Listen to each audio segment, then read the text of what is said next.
Important because we saw about the Nishkama Karma Yoga in previous chapters, right? What is Nishkama Karma Yoga? Doing your prescribed activities, but without expecting any results, without getting attached to the fruit of the results. So, Krishna was talking about it. So, Arjuna was thinking, you are asking me to fight at the same time, you are asking me not to get to this. So, there were so much of convoluted statement. So, Arjuna had the doubt again. So that's how the chapter started. And he said, just tell me one thing for sure.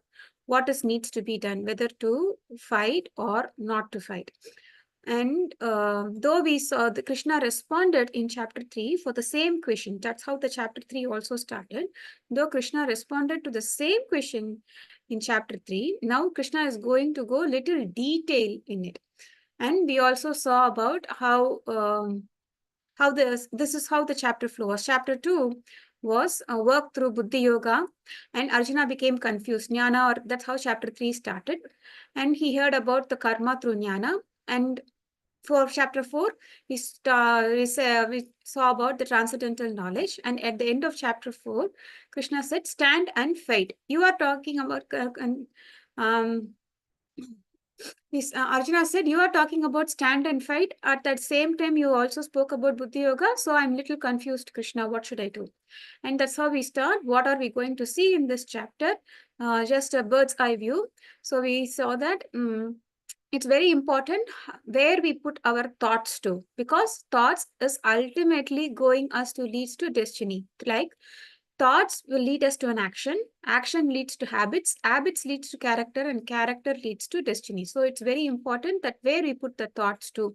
However, that's why Krishna is going to talk more about the performing your karma kandi activity, performing the duties, but without expecting any results. Don't attach yourselves to the results. So that's what Krishna is talking about. So in order to respond to that, Krishna says working in devotion is better, right? So, and the verse which we saw last was a person in divine consciousness, although engaged in seeing and hearing, he will not be entangled in it. Once you start working with these ideology, that person will not be entangled in it, because while speaking and doing all these activities, he knows only the material senses are getting engaged and he himself is not getting engaged. So that's why Krishna was trying to say that it's very important how you put the thoughts, where you put the thoughts. Are you putting your thoughts to your results, or are you putting your thoughts just for making sure that you are going to do the duty and you are going to dedicate these results to the Supreme Lord? So that's how Krishna started the previous verse. Going further, this is also one of the important verse. I'm so sorry, I did not send the recordings, but this weekend I will definitely send the recordings until chapter 5, if in case if it's helpful. So it says, Brahmanyadaya karmani sangam tyaktva karoti yaha lipyatena sa papena padma patram ivambasa. Very important. Padma Padram. Padma means lotus flower. What is it saying? One who performs his duty without attachment, surrendering the results unto the Supreme Lord, is unaffected by sinful action, as the lotus leaf is untouched by water. So, what does it mean? The lotus, so we have seen the lotus leaf, right? Though it blooms in the water, but the leaf, it, it, it doesn't get soaked itself. So it will not be disturbed with the water on top of it. So that's what it says. Just like the way, it is an analogy, just like the way the lotus flower, lotus leaf is untouched by the water, this person who is not attached to the results, if he even though he does his duty, he will not be entangled. So what does this mean? Say, for example, we will take our day-to-day activities. Say, for example, the the children, right? So the children, when they go to school and then they come back, they come and tell so many things as if that is a so he that kid did something to him, and this kid something to him, and the teacher did something to him. So the kid will start, when they come back home, they will say so many things to the parents, but does the parent get too much involved to it? So the parents know that it is just a parcel, it is kid is sharing just his experience, but parents will not be entangled for every word the kid speaks, correct? So they will not be too much attached to the happenings that are happening in the schools, but the kid will be so engrossed in it.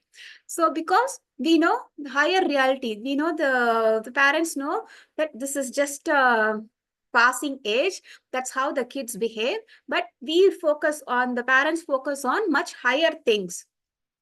What is beneficial for the child, one, what is it, that's what the parents focus. Similarly, if a person who has focusing on much higher things, if he knows that, okay, this is not the end of it, this is not the end of life, getting success or failure, say if I'm doing particular job, I should not get too much worried about if I'm going to pass through it or not. Say if a person has this kind of mentality, then he will still be entangled in it. But if he is attaching his mind to the higher reality, if he knows that there is something above it, then even though he performs this action, he will not be entangled to it. So, and he that's what Krishna is trying to say here. So he will not be affected by anything that will happen as a result of that action. Say, for example, any sinful action has to come, because he is not attaching himself to the results. What does it mean by not attaching himself to the results? Means he is really not worried. But what all he wants to do is make sure that he wants to do the action well, his endeavor well. But he will not be worried if he is losing, or if he will not be jubilant and jump up and down the earth if he is going to win. He will stay calm and composed. Such a person will not be entangled because he will not be affected by the sinful action. Let's see what Prabhu.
So what do we see here?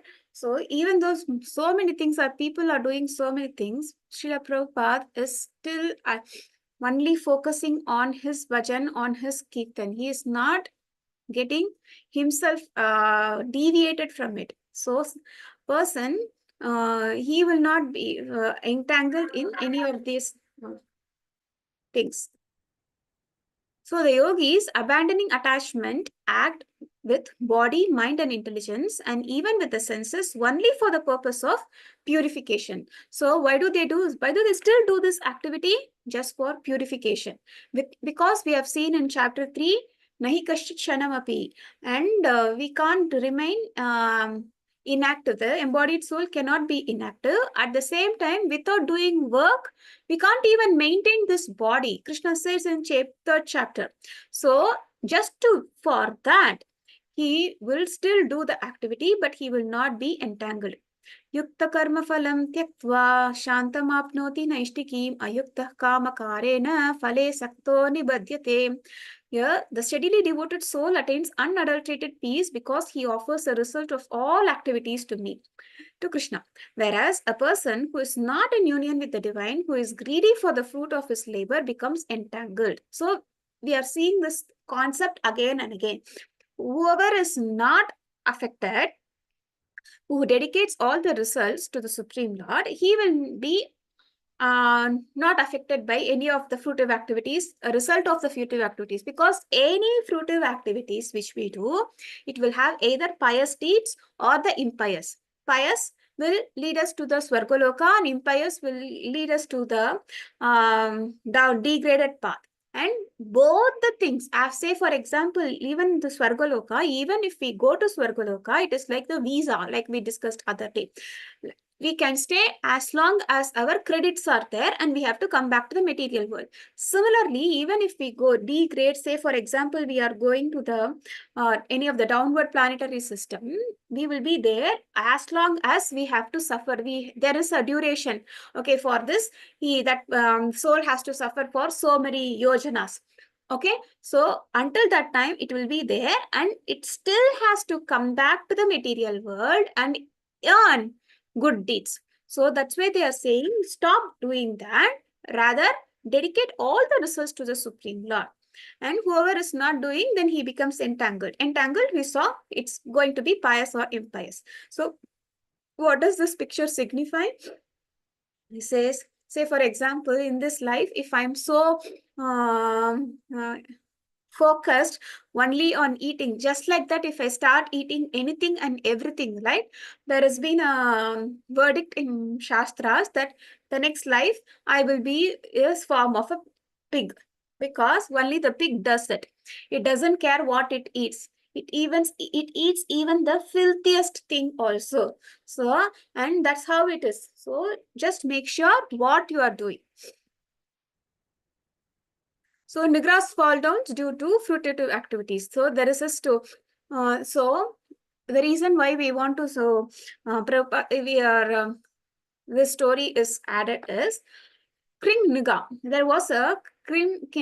Okay, before that, what happened? One day, the children of Krishna, Lord Krishna, in Dwaraka, they were playing. Okay, and when they were playing, they were playing near the well nearby, and in the well they could see um, uh, this frog croaking. Okay, lizard croaking. Okay, and when they saw this lizard, they really want to help the lizard because it looks like it's a parched well and the lizard is suffering a lot. So what they said is, okay, let us try to help. But they couldn't help at all because they were so tiny, you see the well. So they couldn't help at all. So what did they do? They called Lord Krishna and then said, please come and help this lizard to come out of this well. Okay, and when Krishna saw, he was able to recognize who this soul is. So Krishna did help at the time when after he got that lizard out, he started explaining the background story of this lizard. This lizard was none other than King Niga. He was a king in his previous birth, and he was a pious person. What he does, he did lot of fruitative activities, he do lot of sacrifice, and he does lot of charity. Okay, he will always think that doing all these things will lead to the betterment of this next life. So that was his thought process, and that he used to do a lot of charities. In one charity, what he did was he promised that he will give around 100 cows to each Brahmana. So he made sure he called out so many Brahmanas, and for every Brahmana, he said that he will give 100 cows. Okay, it happened. Because he is so generous and he just want to be on the good books. And to one Brahmana, he gave 100 cows. And what happened? Without the knowledge of the Brahmana, one cow came back to its shed again. Okay, so the first Brahmana, say for example, first Brahmana, he gave 100 cows, and one among those 100 cow came back to shed. It's just the cow, right? It does not know. So it came back to the shed again. And For the second Brahmana, what he did, he gave another 100 cow, and apparently what happened was this one of the cow which came back from the first Brahmana was also counted in the count of the second Brahmana, because they thought, okay, whatever in the shed is what we have to give, whatever it is given, the owner has already taken it. They didn't know this one of the cow returned. And the second Brahmana started taking these 100 cows. And when they were going, the first Brahmana was able to identify that he only had 99 cows and one is missing, and that one cow is now with the second Brahmana. So he asked, it's my cow, give it back to me. But the second Brahmana said, no, the king gave it to us, so it is my cow. And this argument was going, and king has to finally come to pacify. And when king heard this story, king couldn't understand how this confusion all happened. And because of this, the Brahmanas cursed the king, saying, oh, in the name of charity, you are doing all these things. So just to gain a glory, you are doing this. It is not real charity. So you have cheated us. So in the next life, take up the life of a lizard. So, and finally, when they came to know about the story, the king pleaded that it is not of his fault. He didn't know that one of the cow came back, or else he wouldn't have done it. And then the Brahmana said, then you will be liberated by the touch of the Supreme Lord. So that's how the King Riga came to this form as a lizard in his next lives. So what the story signifies is, so even though we do a lot of productive activities, even though we do a lot of charity work, the pious work, it is not guaranteed that we will get liberation. Um, and finally, he was able to understand it is only through devotional service that it brings auspiciousness for the soul. So people might think, oh, he is doing a lot of charity work, he is doing a lot of donations. All these things will give only pious credit, and with pious credit, we can go only to the Swargaloka. We can't go beyond it.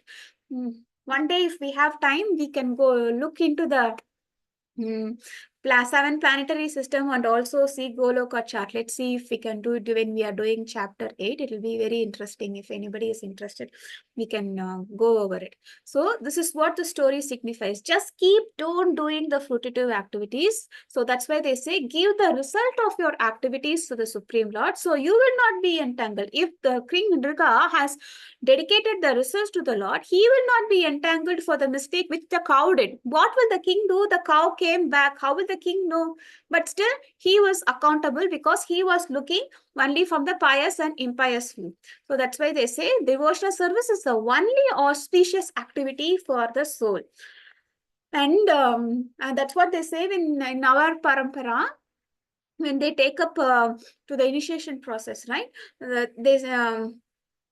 They take a vow that they will follow, and at that time both the pious and also the impious will get nullified, because they Vaishnavas is not aiming for pious or impious. All we are trying to do is the devotional service to the Supreme Lord. So it will all be nullified. So Krishna consciousness and bodily consciousness. So steadily devoted soul offers the results to me. That's what Krishna says. Others are greedy for the fruits of the labor. This result in entanglement. And moving on to the next section, we are going to see about the 3 doers. Who are all the 3 doers? There are 3 doers. It's not in the chapter 2.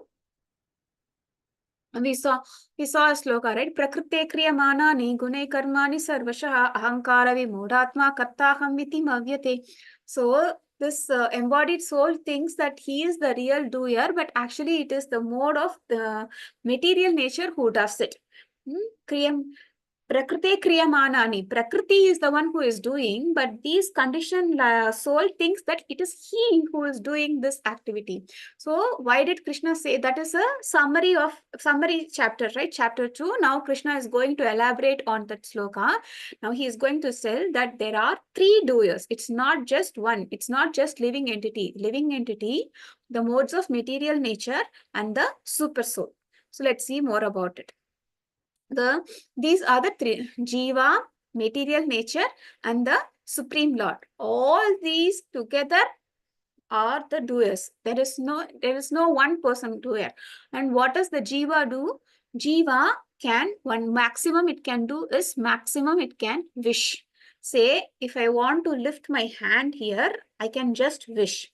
And what will the Paramatma inside me will do?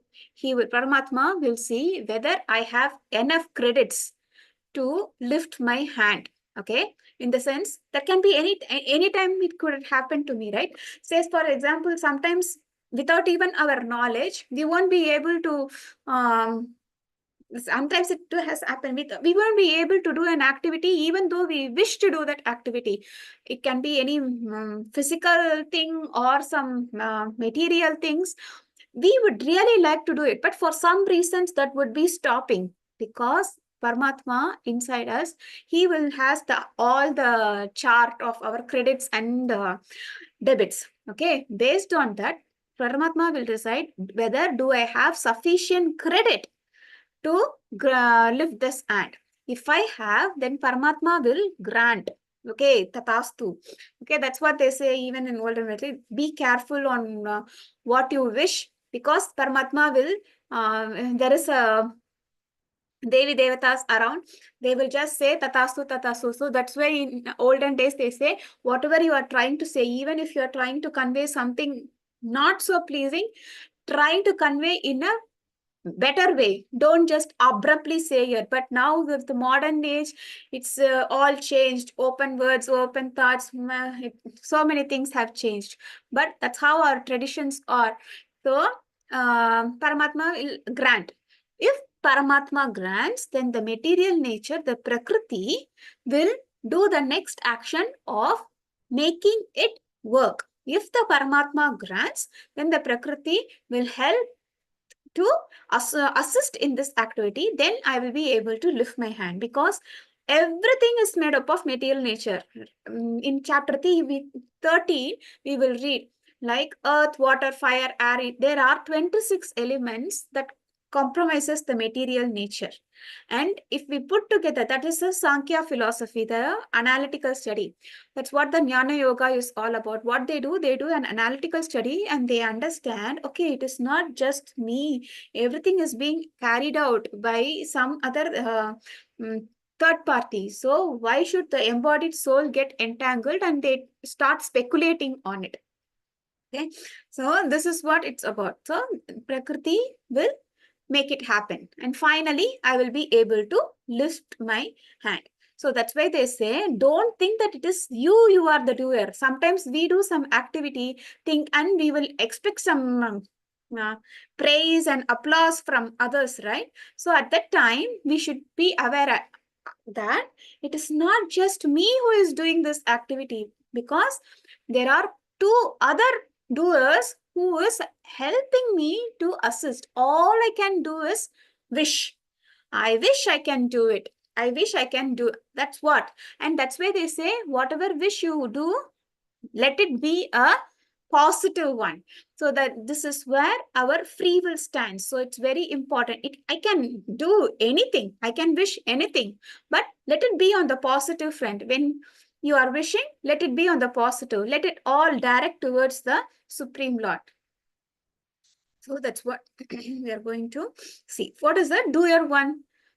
Role of the doer one. In the embodied living in beings control his nature and mentally renounce all actions, he resides happily in the city of 9 gates, the material body, neither working nor causing work to be done. It has a lot of potent meaning in it. We will come to understand more about it when we do chapter 13. But just to give a brief overview of what this verse is trying to say is, it's not just you who are doing this work. Because it is being granted by the Supreme Lord, the material nature is assisting you to do the work.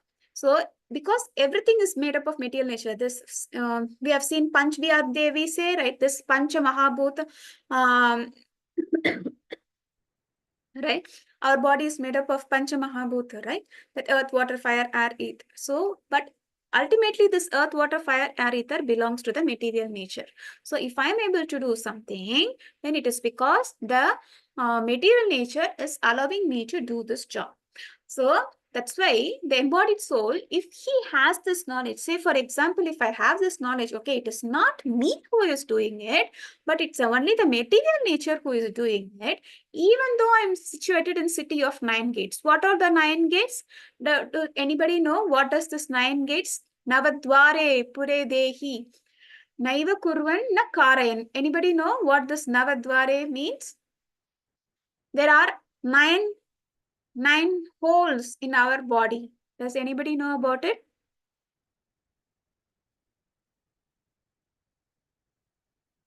Okay, there are 2 eyes, 2 ears, 2 nostrils, 1 mouth, 1 anus, and 1 genitals. So all these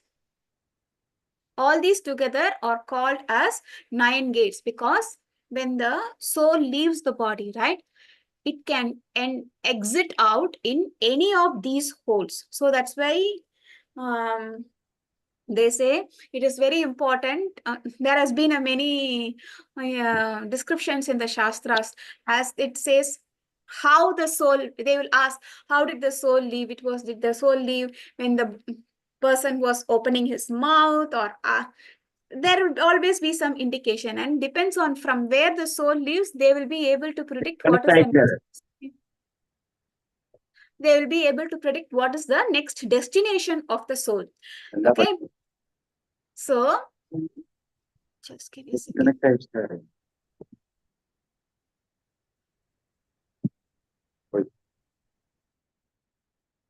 Okay, so that's what they say. It is very important to understand that a soul can exit anywhere out of the body. Okay, and even though when he is situated in this 9 gates, if he is in understanding that it's not him who is doing the job, it is through the act of material nature, then he will not be entangled. So he will be like, mentally he will be able to understand. Yes, I see one hand's raised. Yes, Bravin Prabhuji. You have any questions? Can I ask one question here? Yeah.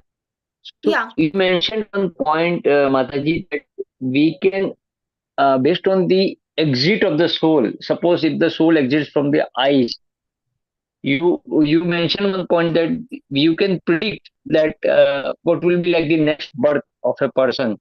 Can you just give an example just for the sake of understanding, Mataji? Hare Krishna. Hare Krishna. I mean, in Shastra, it has been said, I think it is in Garuda Purana, or there are some Shastras which describes based on the exit hole of the soul, they will be able to predict. We will see, we will touch little bit when we go through chapter 8, not in detail. Okay. But its understanding is, if it is in the lower part of the body, then it is like a lower destination below the earth. If it is in the upper part of the body, based on one segment, it is above the earth, like one of these higher planetary systems. That is what it's been said. But there is a detailed description in different Puran, just to give a brief idea about it, Prabhuji. Thank you, Mataji. Hare Hare Krishna. So we saw the first doer, who is the Jiva.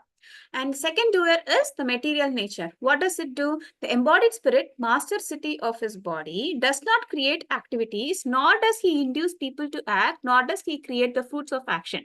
All this is enacted by the modes of material nature. So it is, he knows that everything is done by the material nature, just like this puppeteer. So these are these are puppeteer, these are the puppets. So we are just the puppets, and based on the way they move us, the puppets will move. So the embodied spirit understand, even though the soul is inside this body, soul does any work. It is just through the wish and through the sanction of the Supreme Lord and the material nature who is making this enable, then they will do that activity. So that's what is saying. And what is the role of a super soul? Not as a supreme lord assume anyone's sinful or pious activities. Embodied beings, however, are bewildered because of ignorance, which covers their real knowledge. So the Paramatma, even though situated in this body, every body, when there is a soul, there will always be a Paramatma, be it in a pig body, be it in a plant life, be it in some other worm. Okay, Paramatma will always accompany the soul. That's why they say Suhridam Sarvabhutanam, which we are going to see says he is totally friendly and he is always caring about us. So whatever life forms the soul takes, the Paramatma always comes. So does it mean that that the Paramatma also get entangled? No, the Paramatma does not get entangled. Uh, just like the way the air is carrying the fragrance, right? The air, if it is going through the, say, the face of a beautiful garden where there are good flowers, it will carry the aroma of the flowers. And the same air, if it goes to the next place where it is, say, normally some chemicals reaction takes place, that is not going to give a good fragrance. But still, when the air passes through that segment, it will carry the fragrance. That's it. So it's nothing. The Paramatma is never entangled. He is just like Upadrishta Anumanta. We will see in chapter 13. Like Paramatma is not entangled. What is the role of a Paramatma? He is just a observer and a supreme granter. He will just see. He will see what is the soul doing. Is he turning towards me? If he is turning towards the God, then Paramatma will aid the process in such a way that the soul can come towards him more quickly. If the soul is against it, even though the person who are atheist, even though the people who are saying that the talks so many things that the God doesn't exist, or right, even for that person, Paramatma will never abandon them. The Paramatma will patiently wait for that soul to turn towards him and then seek the blessings. So Paramatma is just a Upadrishta Anumanta, Bhatta Bhokta. So Paramatma just do this activity. He will observe it, and whatever I wish, he will see whether I have enough credits to do it. If I don't have enough credits, he will just ignore it. That's why they say, we have a saying, right? Man proposes, God disposes.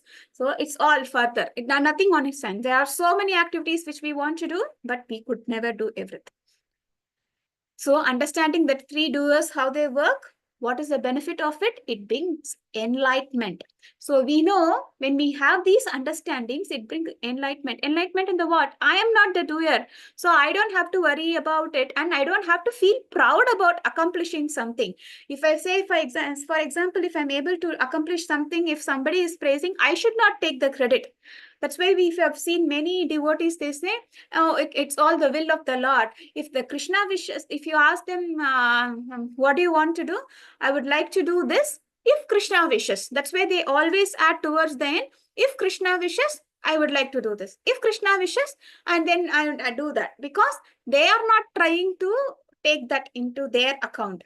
Finally, who is going to grant? It's only the Supreme Lord. So that's what. And when we have this understanding, we'll have enlightenment. So we will not be worried about if somebody praises us or defame us, if somebody is speaking ill of us. That's okay. We don't have to go and have a fight with them. Just leave it as it is. And then just keep moving, because we know there is two more doers for it. And the Lord does not take responsibility for anyone pious or impious activity.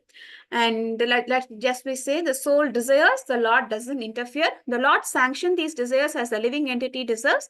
That the modes carry out things. This knowledge is in the mode of goodness. So if we have this knowledge, then it is in the mode of goodness. So it just says, brief summary, role of a soul is initiator. Soul can just initiate, and material nature is facilitator, and Lord of a Lord is sanctioner. And whoever does not know this, then they are ignorant and they get bewildered. So this just signifies, in other words, super soul verifies and sanction based on does this jiva deserve to get this desire fulfilled? So how does the Paramatma grant us? Based on my credits, I said, right? How does this credits account? Based on my previous karma, based on my activities. So that's why they say, start doing activity which pleases the Lord. So it will all be nullified. Or else people who does not have the enough knowledge, for them, it is based on their karma. Many times we would have heard, right? Oh, he's suffering. It's all because of some karma he's suffering. So it's all, everything that was old tradition, everything we have learned it as we have grown up, everything is all true as per the Shastra. But over the period of time, it got changed and it got changed, thinking that we have to prove it philosophically. But there are devotees who are trying to prove, even through scientific knowledge, whatever stated in Shastras is true. If anybody is interested, please go and visit Spiritual Scientist, where everything has been decoded through scientifically. Whatever we are reading in Shastras, Bhagavad Gita, Bhagavatam, everything has been decoded through scientific way. One of the great devotee, Chaitanya Charan Prabhu, he is taking up all these things. If anybody is interested to know about the scientific facts for what we are reading, that is a good repository. Okay. And just a comparison, soul is just soul, and both super soul are eternal, but soul is minute. I can know only what is happening, and even I can't know everything what is happening in the body. Do I know how my food is getting digested? All I know is I eat and somehow something happens. Still there are trying to see scientifically how food is being digested. They are trying out new medicines every time. If they are aware of it, why can't just one medicine can cure? No, it's not possible, because we we know something, but not even fully about this body. But the Supreme Lord knows about every living soul and associated bodies. And we are Anu, minute, and Supreme Lord is Vibhu. And we have minute independence. What is a minute independence? I can wish either good, or I can wish either to do a bad activity. That is the minute independence I have. But Supreme Lord has a supreme independence. One who in the knowledge and devotionally fixes his consciousness on the super soul and remains materially equipoised. So what is the benefit of it? When he knows this, he will be equipoised, attains liberation in the future. So when this knowledge is used to focus on super soul, then one can act in a transcendental way. So what is the benefit of gaining this knowledge? If I know this, then I will be able to act accordingly. I will not possess, or I will not be too carried about by what is happening. Then my focus will be how to please the Supreme Lord, so that I don't have to get entangled. So when one intelligence, mind, faith, and refuge are all fixed in Supreme, then one becomes fully cleansed of misgiving through complete knowledge, and thus proceeds straight on the path of liberation. So that's why they say knowledge is very important. What is the reason for so many misgivings, for so many anarthas, or so many bad things that we are trying to, even though sometimes we have been also in a situation, right? We didn't know that that is bad. We might have done something, but we didn't know that is bad. Why? Because we did not know what is the right thing. We did not have that knowledge. So ignorance is not bliss. Maybe they will say that, oh, ignorance is, that is a very incorrect paradigm. So ignorance is not bliss. Maybe without ignorance, you think that you might enjoying and you are not worrying about it. But it will, eventually we will face it. So knowledge is bliss. So we have to always make sure that we get knowledge. How do we get knowledge? By reading all these Shastras. We can get the right knowledge. So when we get the knowledge, we will be able to assess what to do, what not to do. And this will lead to enlightenment. विद्या विनय संपन्ने ब्राह्मणे गविहस्तिनि शुनि चैव श्वपाके च Pandita samadharshinaः. Samadharshinaः. So whoever has this knowledge, he will have samadarshina. Sama means of equal vision. Equal vision of what? he understands everybody in soul is always accompanied by Paramatma. Okay, so even in a dog, a cow, Brahmana, Shudra, elephant, okay, whatever might be, whatever body form and soul can take, the soul is always accompanied by Paramatma. When he has such a vision, he will be he will act very kindly and he will not get entangled in this situation. It doesn't mean that if I see a lion, I will think that, oh, Paramatma is there in my heart and Paramatma is there in his heart. So I will not go and try to befriend the lion, because by nature, lion, what does the lion do? By nature, the lion will try to kill or harm the other entity. I will have an understanding. It doesn't mean that I go and make a friend. That's what Bhakti Siddhanta Saraswati Thakur also said. Who is Bhakti Siddhanta Saraswati Thakur? Anybody know about that?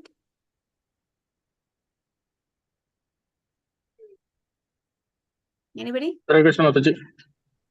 Hare Krishna, Prabhuji. Mataji, he was the guru of Srila Prabhupada? Hari bol. Yeah. So one day there was a serpent. Okay, it was a cobra. So a serpent was coming by, and I think it was also a scorpion. Sorry, it was a scorpion. Okay, and everybody was thinking, oh, we should not go and hurt the scorpion, because the Paramatma is there even in our body and also our body. But Bhakti Siddhanta Saraswati Thakur said, just take it away. Take it away, kill it and then take it away. Everybody was surprised. Oh, why is Bhakti Siddhanta Saraswati Thakur is saying like this? Why is he saying like that? Because we know it doesn't mean that we go and befriend and then get hurt. Because by nature, scorpion, serpent, they are envious and they will try to harm. Though the soul has taken that form, we have all. Okay. Please mute yourself. Okay. Though the soul has taken this form, by default, it will, when we take a particular body, say if I am taking a cow body, then I will always have the propensity to eat the grass. But when I take a human body, then whatever the characteristics of a human body, I will do it. So similarly, if somebody has taken a form of a serpent or a scorpion, then by nature, it will be envious.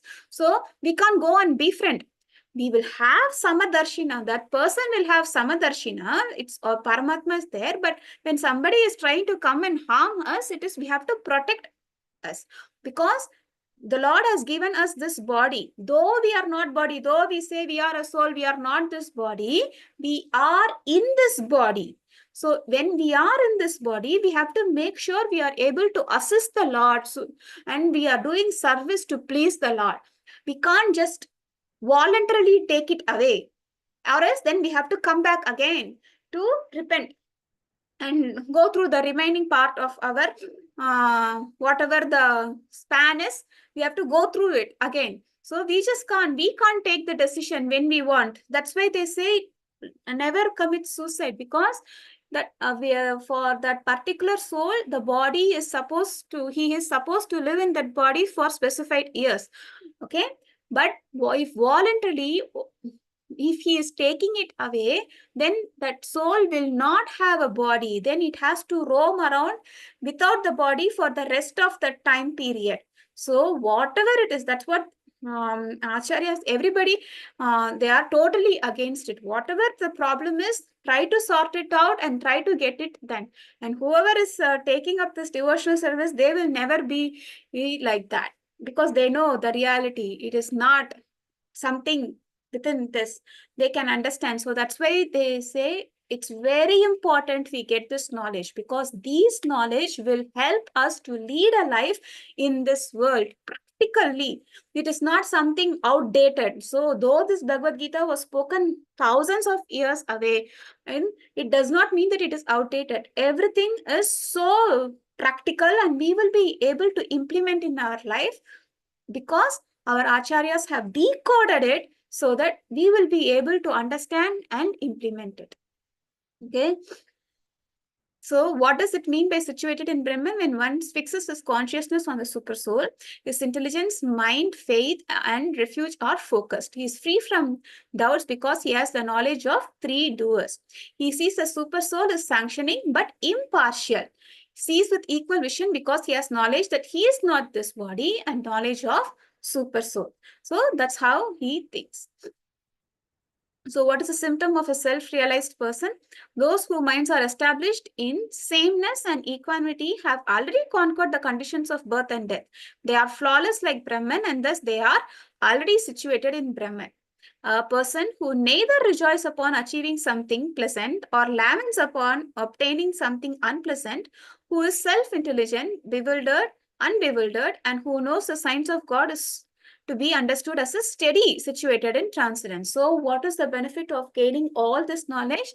Then he will be situated in transcendence. So when we know that it is finally the Supreme Lord who is the grantor, I am not the doer, I don't have to worry about anything like praise or more than praise. These days we get only defaming. I don't have. And what do they do? Now, if we don't have this knowledge, if somebody defames, then we try to make a plan to give a tit for tat, and we get, that's why we get entangled. Why to get unnecessary things? That's why they say don't get unnecessary things. Try to gain this knowledge and understand the reality that you are not the only doer. All you can do is wish. So wish for something beneficial. That's why the free will comes to picture. Free will, what does the free will means? It is my own free. What is the free will? It is, I can, where there is a will, there is a way, right? That with that free will, I can either choose Krishna or I can either choose Maya.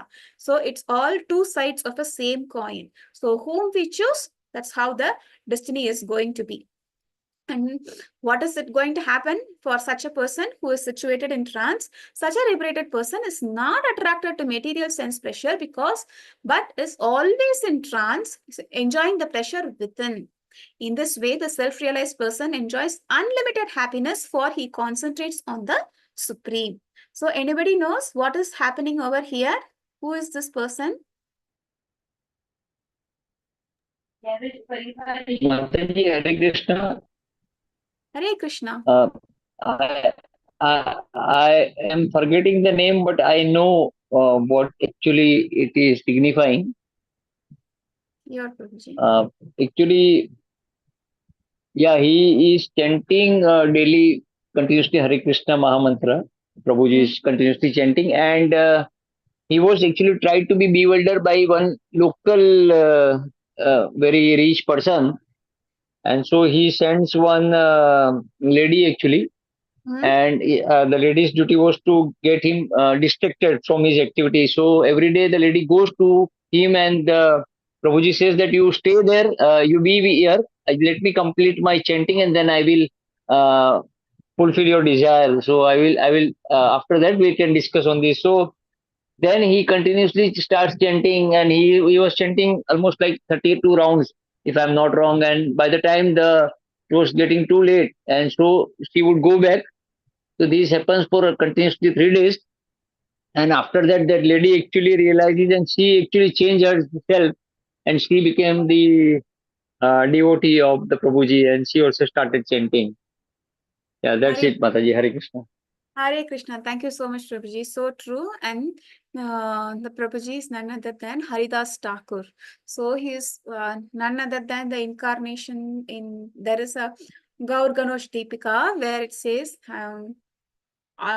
just like the Krishna avatar, there are so many associates who came to assist, right? Similarly, for Gaur Leela also, all the associates came, and Haridas Thakur was none other than the incarnation of Lord Brahma. So, and he was doing chanting, and he was doing like 193 rounds. Okay, so every day he used until the last breath. Even the Mahaprabhu said, okay, done, you are done, you don't have to do so many rounds. But still Haridas Thakur did rounds. He said, no, it is not, I am not satisfied, I have to do. So he's a great devotee. But like the Prabhuji said, she came to distract, but finally she became the devotee, because he is finding pleasure. He is not getting attracted by this lady, because he is enjoying the pleasure within. He is finding that's what Namagane Sada Ruchi. We are still not yet there. That's why so many material things are still pleasurable for us. The chanting is not so pleasurable. we are not yet there. One day, that there are so many stages, right? Sat Shraddha, Sadhu Sangha, and one of the stages is Ruchi. So that is very important. Before we go to the stage of Prema, Ruchi is one of the steps. So Shraddha, Sadhusanga, Bhajana Kriya, Anartha Nivriti. So it will go, right? And then Ruchi, Asakti, it will come. And then Bhava and Prema. So before that, there is a stage called Ruchi. And Ruchi is, they will have intentional, intense love towards chanting and glorifying, not just chanting, glorifying, and talking, seeing the form and talking about the pastimes of the Lord. They enjoy. So he is actually a prema, but he's trying to establish that, because when he's in prema, that's how he is finding pleasure within. We are not yet there, but we should know what is the destination. Though we are not yet there, we just don't have to discard and then say, okay, I'm not yet there. At least we should know what is the destination that we have to achieve, so that we can work towards it. We don't have so many material things. Just if somebody gets something to us, we get so fascinated, we get happy about it, and we enjoy, talk about, say for example, if I'm going to get a new phone, then we will be in the phone for next few days. But it is Chapala Sukha. You will read it in next level. It is Chapala Sukha. How long we will get interacted with this phone? Only for the few days, and for initial maybe 1 week. And after that, it is like just another phone. For sometimes we will be happy. Chapala, it is temporary happiness. But this is permanent. They will enjoy the pleasure within. When such person is having this knowledge, and when he is engrossed in pleasing the Lord, then he will enjoy pleasure within. An intelligent person does not take part in the sources of misery, which are due to contact with material senses. O son of Kunti, such pleasure have a beginning and an end, and so the wise man does not delight them. So if we have this, he will not have this fleeting happiness. Okay, what does it mean? He will not get attracted by this material. You see, these are flies. What do they get attracted to? Light. Even though they know that they are going to, just by the sight, they get attracted. And what is this? If deer signifies, the deer gets attracted by the sound. If somebody plays a very nice, the hunter, if he plays a good musical note, the deer get attracted and it runs towards it, and finally it finds that it is the hunter, and that is how it gets trapped. And this bee, it gets trapped by the smell of to get the honey bee, to get the honey. And when it goes, and towards the night, if the lotus closes, then it will be trapped, okay, by the smell. And see the fish, how do they bait the fish? They put something and then take it, right? They put some to catch the fish, they put some bait and then they take it in the net, right? So the taste. And finally the he elephant. How do they trap the he elephant? They will show some she elephant far away, and it does not see what is there in the pathway. There will be a pit, and it gets it fall into the pit, and finally they catch it. So these are all the different eyes, eyesight, smell, taste. These are all the different senses, right? So these senses, so don't get attracted by these senses, because finally it is going to give us the trap. Person who's not getting entrapped in these senses, he is wise and he has a higher pleasure. That's what this signifies. Okay, so tolerate all agitations till the end of life. Okay, that's what they say. We have to tolerate. There will be so many material things that are so inviting, but we should understand they are still material. It is very easy to say. Don't think that I have perfected it. Though I'm talking it, I'm talking just for my own purification. Okay, don't think that I am there. I'm not at there. Even I am struggling. So, but by reading it again and again, when talking about it, sometimes it enters into the mind. So I'm just waiting for the blessings of all Vaishnavas and all devotees. So we should understand there will always be some material agitation. These are all the ways the material nature will interact us, and we don't have to think that Maya is something like an enemy. Though they say Krishna is here, Maya is there, Maya is not an enemy. She is just trying to test us. Are we really ready to go back? Because this week I was learning about the stories of Kumara. Okay, I was hearing the classes about the stories of Kumara. You know what happened? Anybody know what happened when they went to Vaikunta? Hare Krishna, Mataji. Hare Krishna. Mataji, they were stopped by Jaya and Vijaya, and then they cursed Jaya and Vijaya. Yeah. Thank you so much, Prabhuji. Haribol, thank you so much. But Kumaras, they were not really ready to go to the Vaikunta because they are Brahman Jnanis. Okay, all they are attached to the Brahman realization of the Lord. We have seen, right? There are 3 forms of realization: Brahman, Paramatma, and the Bhagavan. So they are only Brahman realization. But who is there in Vaikunta? The Lord. Okay, where it is way beyond it's a personal association happens in the Vaikunta. Actually, Kumaras or not, but through the act of Yoga Maya, okay, and they had to be there. And what did they do? They blasphemed, like Prabhuji said, they cursed the Jaya and Vijaya, the doorkeepers, who are the personal associate of the Lord. Every day they used to see the Lord, they used to assist the Lord, who are in much elevated position. They had to curse them because they are not yet there. That's why Krishna was telling in chapter 3, if you are trying to do an activity when you are not being purified, then you will only cause troubles, Arjuna. So you are not ready for renunciation. Better do the activity. Similarly, Kumaras, they are not ready to go there, but still, for some reason, for the act of yoga, they went there, and what did they do? They cursed, and they did not create a good atmosphere in Vaikunta. Why? Kunta means there is no unhappiness. Okay, it's always happy. Even in that place, they had to create. So that's why Maya will test us. Are we really ready? Because if I am not purified, but I have a wish to go to Goloka, I might go there and do some offenses or might hurt people. I think that I say I am the supreme. Everybody should come and fall at my feet. But in Goloka, everybody is praising Krishna. Everybody is behind Krishna. Even if Krishna doesn't turn back towards them, everybody will be waiting for Krishna to come back. In Brihad Bhagavatamrita, written by Sanatana Goswami, Sanatana Goswami is one of the 6 Goswamis. Okay.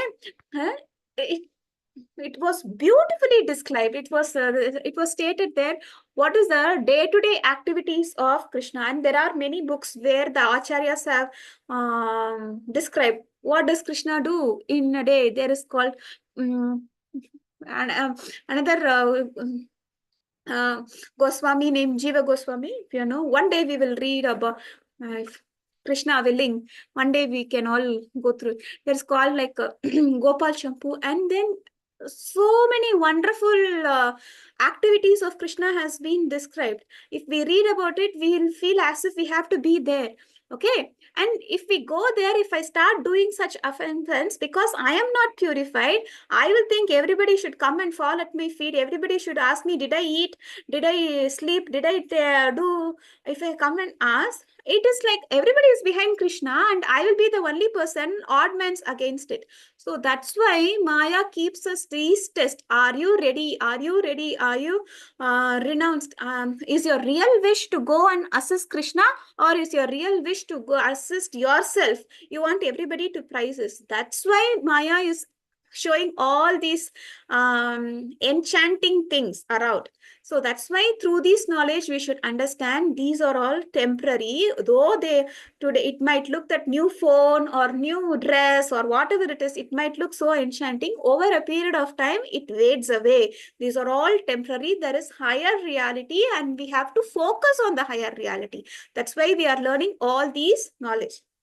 Sorry, I got little deviated to say when we saw this words of why we have to tolerate. So when we see all these material things which are so enchanting, we have to understand, no, this is not the end of it. There is something more. So we have to tolerate the attractions. Well, in the previous verse, we saw how the four senses gets attracted, right? Those were just example. But every day, day to day, I am also doing it. I might also get attracted. If I see a beautiful ad, if I get, oh, why not I get that? So that's why they say, make sure that for the sadhakas, they say, make sure what you are seeing is also related to the devotional, because it's very easy in this world to get deviated, because there are so many distractions. Those days there were no phones, there were no YouTube, no shorts. Now we will start seeing the shorts, say for 5 minutes, and it will go for 1 hour, and we never know how the time went by. So may tolerate. Okay, before giving this present body, if one is able to tolerate the urges of material senses and check the forces of desire and anger, he is well situated and is happy in this world. So he will be able to lead a happy life. And how long do I have to tolerate? You are telling me tolerate. How long? Until the death of this body, one has to tolerate. Okay, where one gets a strength by focusing his happiness, activities, and goals inwards. He engages in purifying his external activities by working for the benefit of others. Then one is assured of liberation. So if he is able to control his senses, that's what they say. That's a first verse from Nectar of Instruction. Vacho vegam, manasa krodha vegam, jihva vegam, udara pastha vegam. So whoever is able to tolerate this 5 urges, 6 urges, right? Urges of the senses, he will be able to get into the devotional path, and eventually he will be able to make a lot of disciples.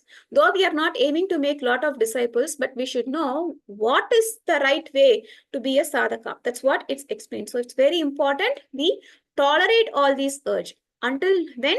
Until the death of the body. Okay.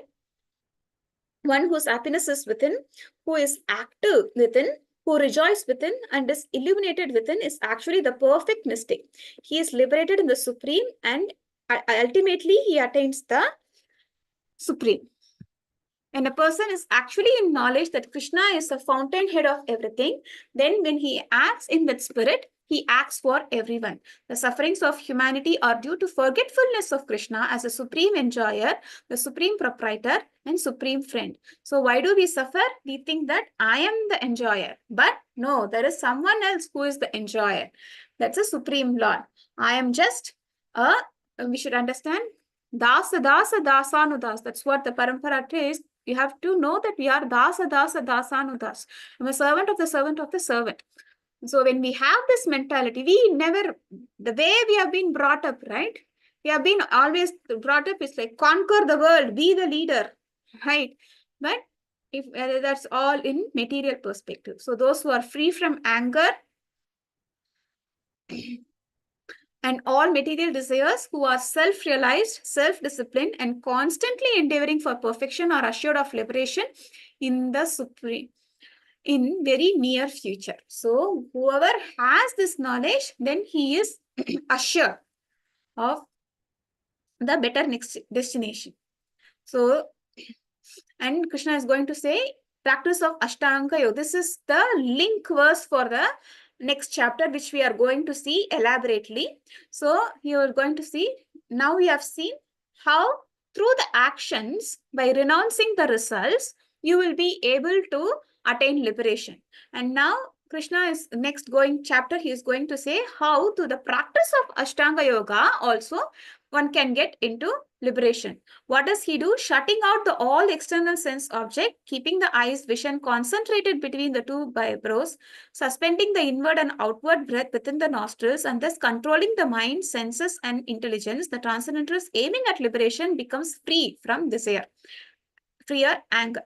One who is always in this state is certainly liberated. So what is he doing? He's shutting down all the senses. We saw now, what did we see?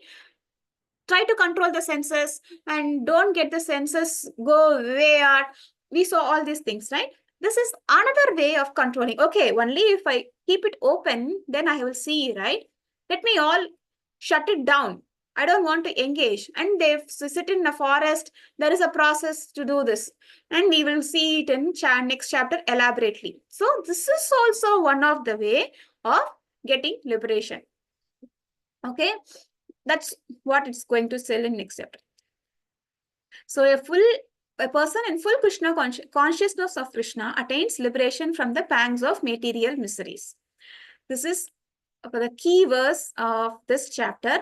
Bhoktaram yajna tapasam sarvalokam maheshwaram sukhrudam sarvabhutanam nyatva mam shantim richati. The sages, knowing me as the ultimate purpose of all sacrifice and austerities, the supreme lord of all planets and demigods, and benefactor and well-wisher of all living entities, attains peace from the pangs of material miseries. So, say for example, these Ashtanga yogis, they are trying to shut it down and do meditation. Okay, and even these Nishkama Karma Yoga, what they are trying to do, they are going to give the results to the Supreme Lord. To whom Supreme? Why do they offer, and what do the object of meditation? The object of meditation should be the Supreme Lord. Why? What is the reason? Because they know the ultimate purpose of all sacrifice. Bhoktaram yajna tapasam. Okay, yajna tapasam sarvaloka maheshwaram. And who is that? He is the supreme lord of all, sarva loka maheshwaram, supreme lord of planets and demigods. Suhridam sarvabhutanam, and he is a friend of all, benefactor. Nyatva mam shanti vrichyati. He will attain the peace. So, how do they get into this liberation? Because they know the conclusion. What is the focus? What is the object of their meditation? And who are they renouncing these activities for? If they have this knowledge, then they will be at peace and they will not be entangled. So the whole chapter is about how to do your activity. Don't get entangled. But we should know to whom I have to give the results, right? That's what they should know, that they have to give the results to the Supreme Lord. If that's been done, then they will not be entangled. So this is the brief overview of the chapter 5. So we saw Nishkama Karma Yoga is easier than renouncing the work. And we saw how to perform Nishkama Karma Yoga. We saw the 3 doers and liberation on focusing on the super soul. Liberation through Ashtanga Yoga, we will see elaborately in chapter 6. Okay, and to summarize that verse, it is like shutting down all the senses and the peace on the platform. This is called peace sloka, peace formula. So, Suhridam, we have to remember, Suhridam, Krishna is the benefactor. Whatever life form we take, Krishna always accompanies. Even if I am going to hell and suffering for my activity, Krishna will be there. So, why do we have to put Lord into trouble? So, let's take this time as an opportunity to turn back and then see what is beneficial for the soul. I don't want to go and suffer in the hell. There are 28, at least what is being prescribed is there are 28 different kinds of hell, and it's been elaborately described in various Puranas, and we can see short description of it in Bhagavatam too. Just by reading about it, it brings just shackles. So let's not worry about it. So if just take the life of a devotional service and let's try to perfect it. So this is all the chapter is about. I thank all the participants for attending today's session. Today's session has been little late. I apologize for it. Thank you so much for being patient and attending today's session. Let's pause and then see if there are any questions or clarifications.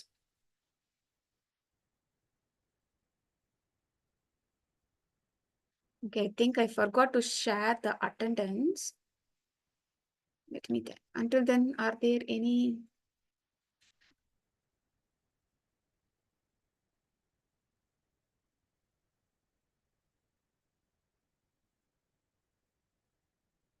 Are there any questions, clarifications?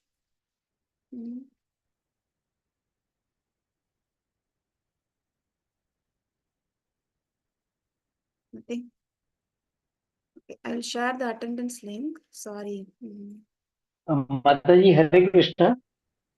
Hare Krishna, Prabhuji. Mataji, if I just wanted to, there were 2 things. One was that the Supreme Soul actually basically, he sanctions our desires. Right. So coming to that point, you also mentioned one very important thing, that based on our past karmas, he will sanction a particular desire. Is that understanding correct? And Yes, secondly, repeatedly you mentioned that we should do it for the sake of God. So last time I mentioned that one way of doing is that we say Om Tat Sat at the end of every activity. Is there any other way by which we can repeatedly, whatever we are doing, we give our activities to the Supreme Lord? Like thinking in mind is one way, but is there any other way by which we can do this? Hare Krishna Prabhuji, thank you so much for the great question. To answer your uh, first one, so can you just come back on your first question, Prabhuji? You asked about based on the karma, right? Yes. Yes, it's based on the karma, super soul act, but it's for the person who has not taken to a devotional service. For a person who has not taken to a devotional service, it's basically purely based on the karma. If I'm entitled to do that activity, Lord will see whether I have enough credits in place to do that activity. Yes. But once person who takes to a devotional service, then it is all based on Krishna's desire. And Krishna knows what is beneficial for us. Sometimes I might think,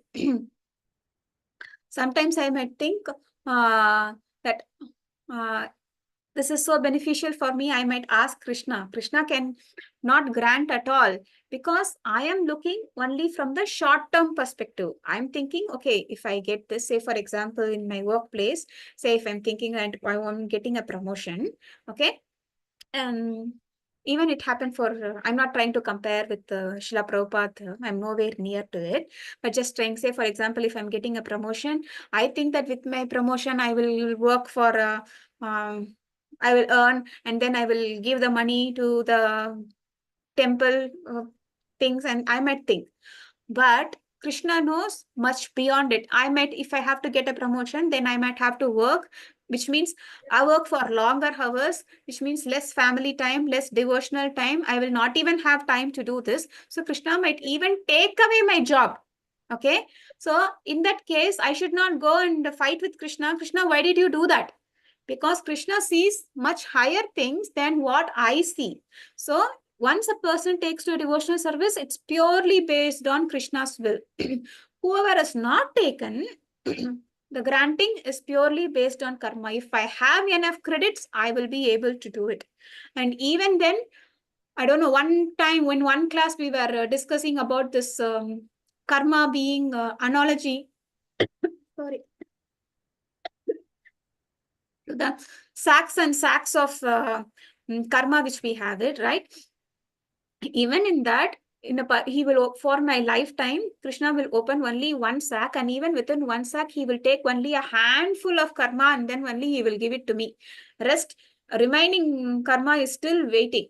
Okay, so maybe I will not be if I will not be able to experience that whatever my wish this lifetime, maybe in next lifetime. It depends on it. Depend on what karma. That is, it. Not many people will understand. They will think that people who have less shastric knowledge, they will think that we are just bluffing around. But that's how it's been described in Shastras. So how that is karma is, we have to believe. Like we have to believe the Vedas. We will see in Ishopanishad, Vedas are like a father. We have to believe in it and then trust that yes, there is something called karma, and we will get something out of it. And to answer your second question, Prabhuji, one thing that was recommended to me when I was attending the classes, right? How do you dedicate the results? Whatever activity I'm trying to do, say if I'm trying to do a cooking, before I start the cooking, I should say, Krishna, whatever I'm trying to cook, it is just to please you. Please accept this. So Even though I am trying to cook, say, though I am trying to cook only paneer sabji, and I know that I'm going to have, but if I start the activity by dedicating it, whatever I'm trying to do, it's only to please you, then that is like Krishnatized. Similarly, if I'm trying to do some job, even if I'm trying to clean the house, I'm just giving day-to-day activities, Prabhuji. Even if I'm trying to do my regular chores, I will think, Krishna, this is just to please you. This is just for you. You have given this family members to me. You have given this members as my family.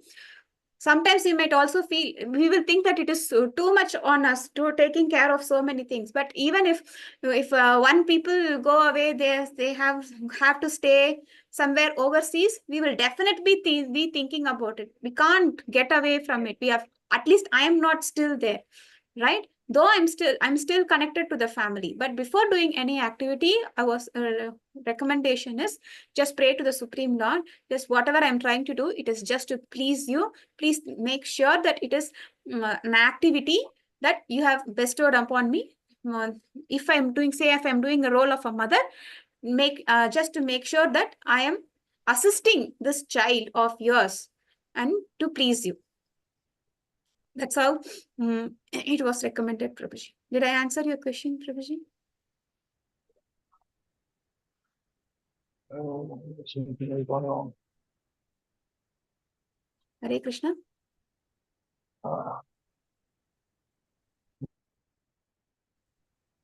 Hello. Yes, Hello. Hare Krishna. Hare Krishna. I think something is wrong in the app. I am not able to actually see the attendance sheet also. Mataji, you have definitely answered my question. Thank you very much for that.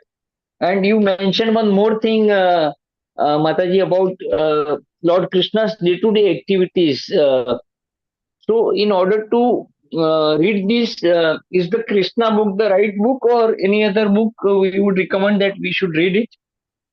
For now, Krishna book, Prabhuji, definitely for now, Krishna book. But once we have grown in the devotional service, right? At that time, Right, Mataji? Yeah. at that time, these books will automatically be prescribed to us. They say not to jump, because when we are not ready, say if they are describing, if we are not ready to understand the concept that is being described, then it might create also offenses. So for now, Krishna book is the right thing to read. But once, if you get an opportunity, attend the classes or try to have. We don't want, actually in the Nectar of Devotion, Srila Prabhupada has said, Bhagavad Gita, Srimad Nectar of Devotion, Chaitanya Charitamrita, and these books are sufficient for anybody to progress. So first we will stick on to it, and once we have progressed, because inadvertently we don't want to commit any offenses when we have less knowledge. It has to be through the guided knowledge. People who have already read, realized, and then able to come up with them. If we hear from them, like if you get an opportunity to hear the classes, definitely yes. If you get to hear from them, sometimes if we read by ourselves, we will not get the full understanding. Very true, Mataji, and thank you very much. I think today's class was very, very good class, and I think there were some of the things can be very life changing if adopted. So thank you very much for that. You explained it very nicely. Hare Krishna, all glories to Srila Prabhupada and Guru Maharaj. That's what they say. Yadastras karitam kinchit vidvans sapurayam tatas. Yadastras shaustubam kinchit tat gurur me nahi. So anything that you think that it is good, and anything that is being impactful, it does not come from me. That gurur me nahi. So it all came from the Guru Parampara. Nothing from me. I have nothing knowledge. But at the same time, if there has been any words or any content that I have misspoken, that I have hurted anybody, so kindly forgive me. It is pure my limited understanding and my offenses. So that's what these acharyas say. Just repeating it. If you have found that anything useful, it all came from the Guru Parampara. That's why we pray and do Mangalacharan before the class.